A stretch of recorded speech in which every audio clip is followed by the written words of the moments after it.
Welcome to our YouTube channel, Research Ready and Student Matters Hub by Doc Lynn. I am Doc Lynn, and now another lesson video will be discussed, but this time it's all about the introduction.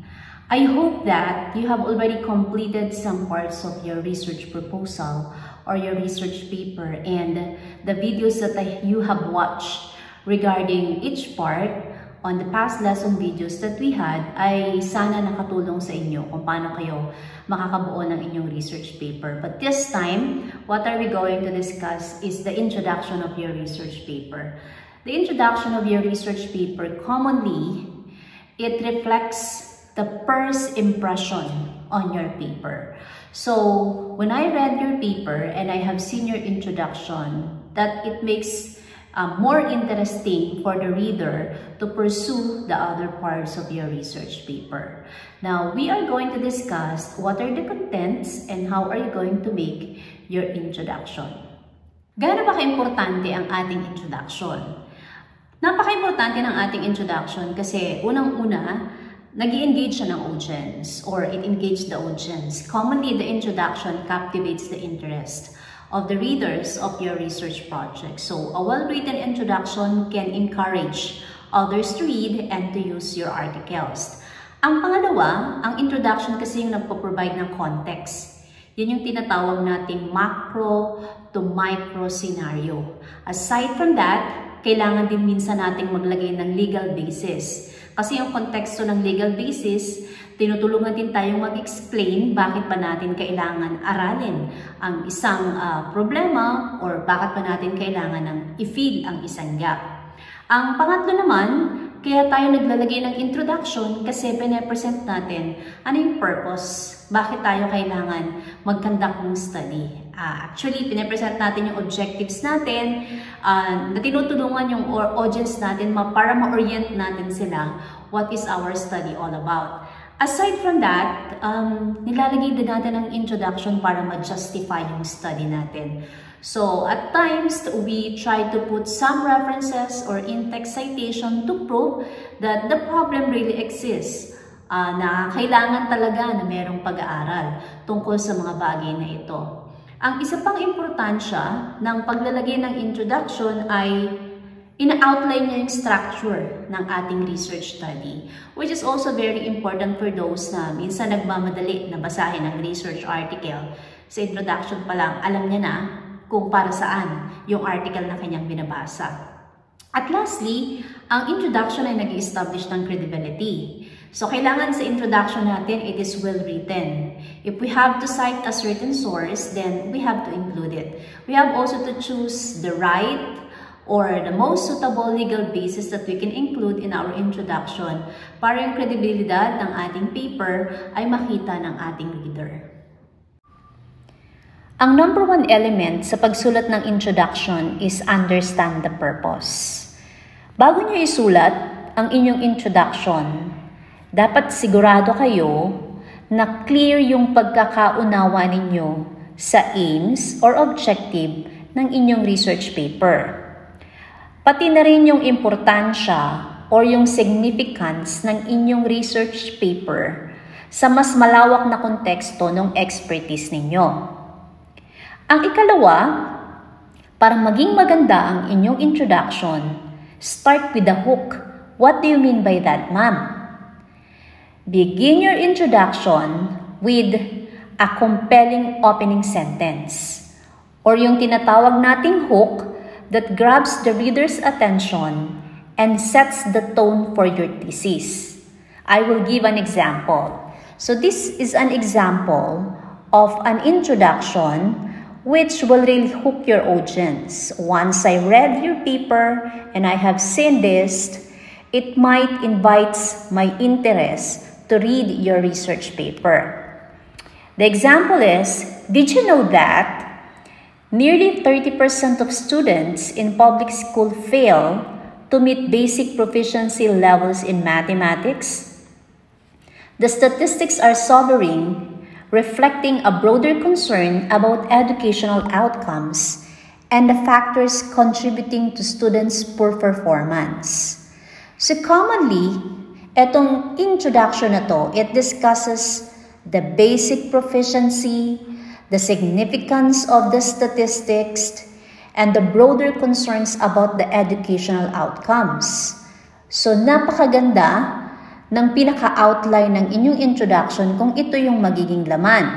Other than that, it can immediately captivate the audience by highlighting a startling statistics. So when I see your statistics, that underscores the widespread issue of academic underachievement, which other readers might not be informed about it, or they are not aware that it happens. It prompts a critical reflection on educational standard and ano ba yung mga factors na pwedeng maka-influence sa student success. Considering na nandun yung implications of inadequate educational outcomes. Ang pangalawang example na pwede kong ibigay sa inyo para makatch nyo ang attention ng inyong reader ay, imagine waking up in a world where antibiotics no longer work. So if I have read this one, I might be interested to read your paper because I'm also concerned with this.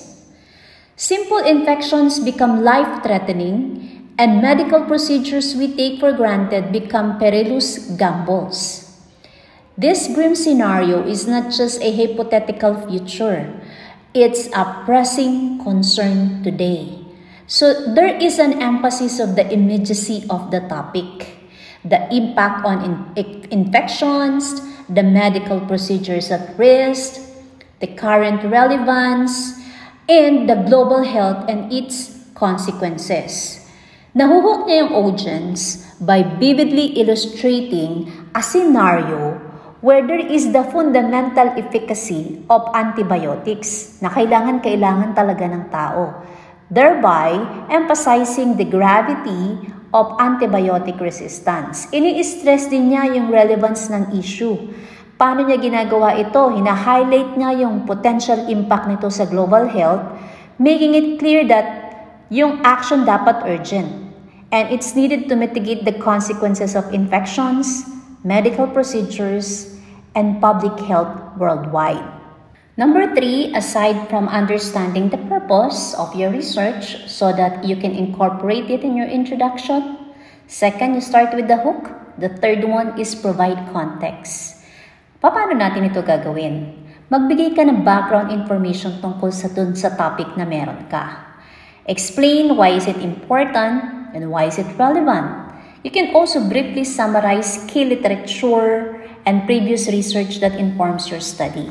Don't forget the macro to micro situation. Yung konsepto na moving from macro to micro in research paper, ang ibig sabihin nito, ito yung proseso na gradually nagna-narrow down ka sa focus ng study mo from broader contextual issues to specific details and findings. Yung approach na to is very crucial kasi nagbibigay siya ng maliwanag at logical progression ng thought.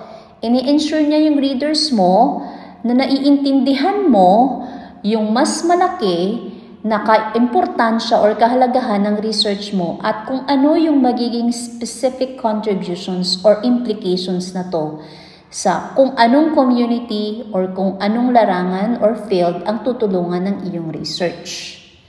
Aside from providing all of this one, you can also include a legal basis as part of your introduction.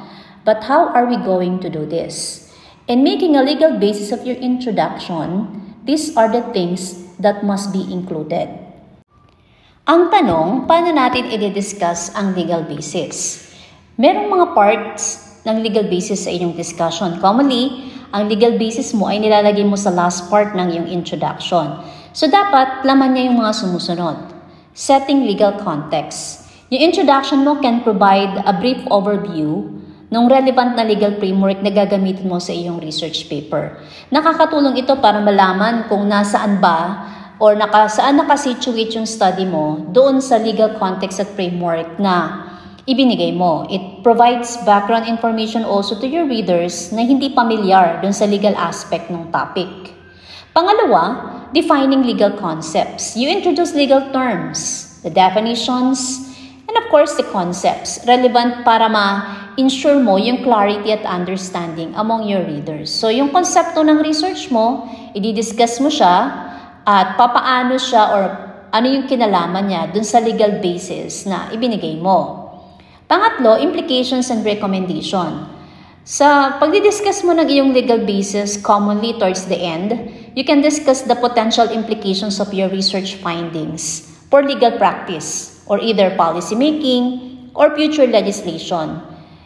Tinutulungan ito para i-bridge yung gap between academic research tsaka yung practical application sa legal field. And the next, you have to cite the legal sources.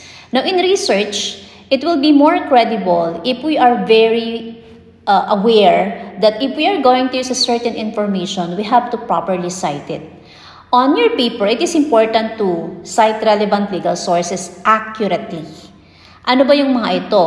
Commonly, mga statutes, yung case law, yung regulations, or legal journals, or any other authoritative legal text. Yung proper citation is the key. It does not only enhances the credibility of your research paper, pero pinoprovide niya rin yung readers mo with sources for further explorations of the legal aspect discussed. Maybe some of your readers might be interested also on using that same legal basis you have indicated in your research paper. Let us have a complete example of an introduction of a research paper. This is one of the research papers of my student in the graduate school. So as we can see, the totality of number of pages of the research paper is less than 3. Tignan natin yung tatlong elements na diniscuss ko kanina. So first, you have to understand your purpose. So the researcher started by defining according to his understanding about what this topic all about. So ito yung highlighted statement. And then, nagkaroon siya ng macro to micro discussion of what is the research topic all about by citing a reference.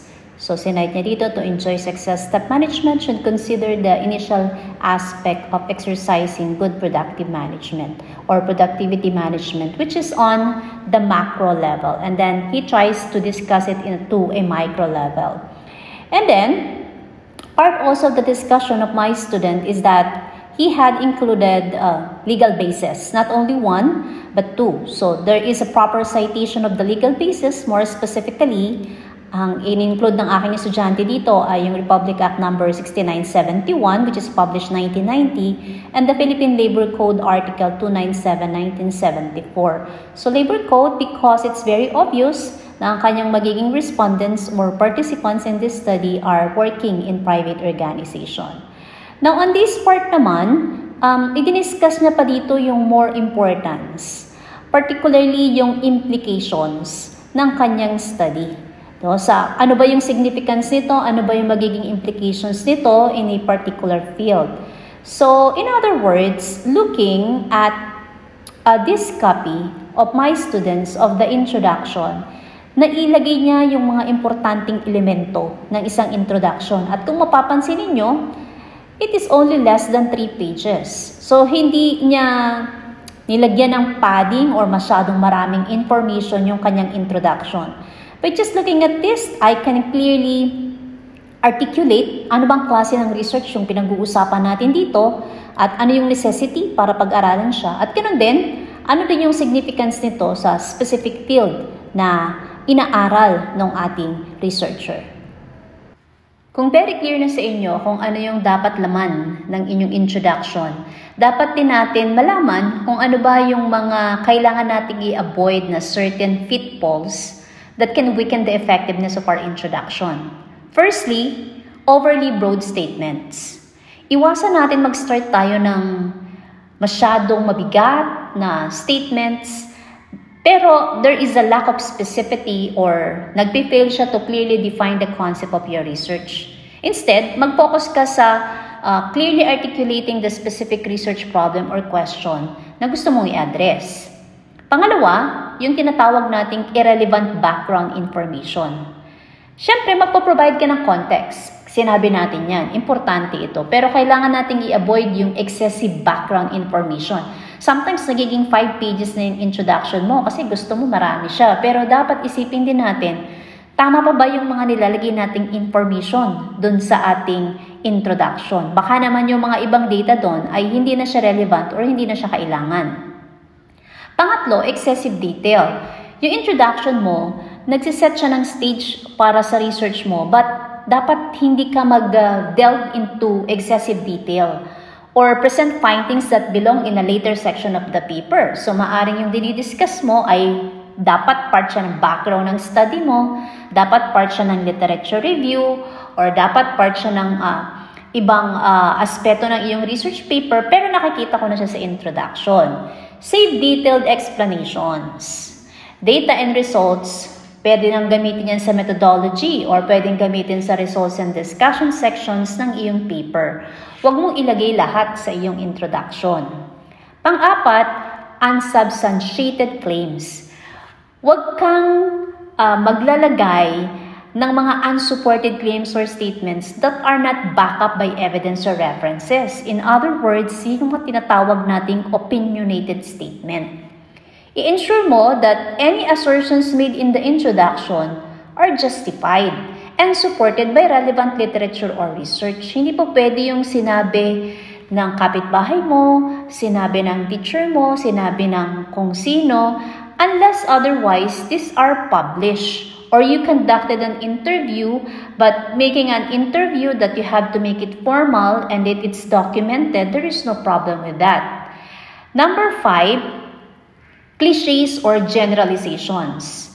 You have to steer clear of cliches or overly dramatic language that does not add substantive value to your introduction. Yes, you want to hook your audience, but you have to maintain a clear, objective tone and focus only on presenting your research purpose. Number 6, repetition. Avoid repeating information from the abstract and again restating the research problem in exactly the same way. So, wag tayong paulit-ulit sa ating statement.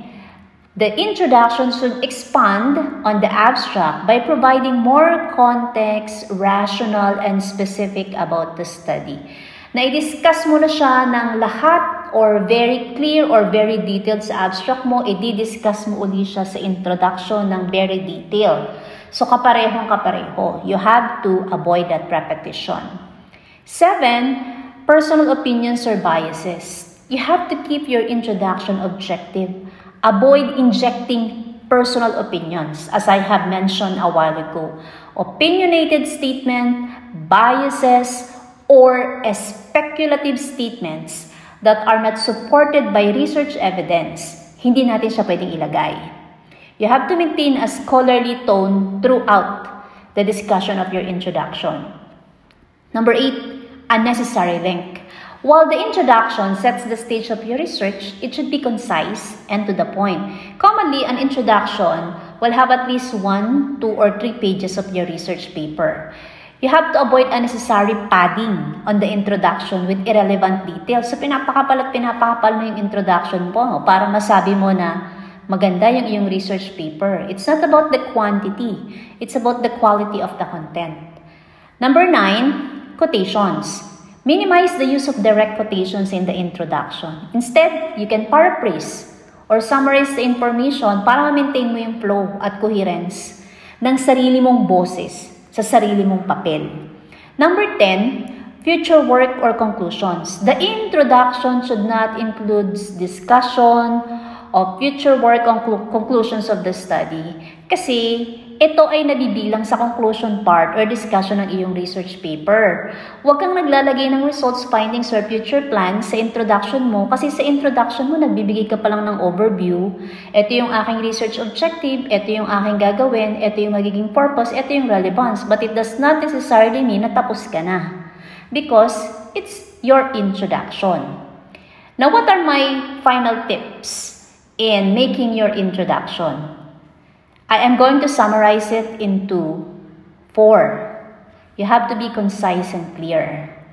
Keep your sentences and paragraphs focused. Second, you have to revise and edit. After writing your introduction, revise it. Ensure the clarity and coherence. Edit for grammar, punctuation, and flow. Next, you have to seek feedback. Get the feedback from your peers or your mentors para ma-ensure mo na yung introduction mo, nasiset niya effectively yung stage ng thesis mo. And then my final tip, you have to minimize the number of pages in your introduction. Your introduction is only setting the tone and catching the attention of your research reader. You can have at least, again, 1 to 3 pages of your introduction in your thesis, your master's thesis, or dissertation. I believe that by following these tips and structuring your introduction in a logical and engaging manner, makakapag-create ka ng strong foundation para sa thesis mo. At sigurado akong makakapture mo yung reader's interest mo at maka-highlight mo yung significance ng iyong research. That ends our lesson video on the topic making your research introduction. I hope that you can make your research introduction and then you can have the assistance of your advisor to verify or to affirm whether kung ang ginawa nyo ba ay tama or mali. But you can also type in the comment section your questions about making an introduction. I'm very willing to answer all of those questions. Please like, share, and subscribe to our YouTube channel. And once again, I am inviting you all to please share this video to our YouTube community so that we can help also others who are struggling in making a research paper. Always remember, we unlock insights to empower your minds. Thanks for watching and see you on our next lesson video. Bye-bye everyone!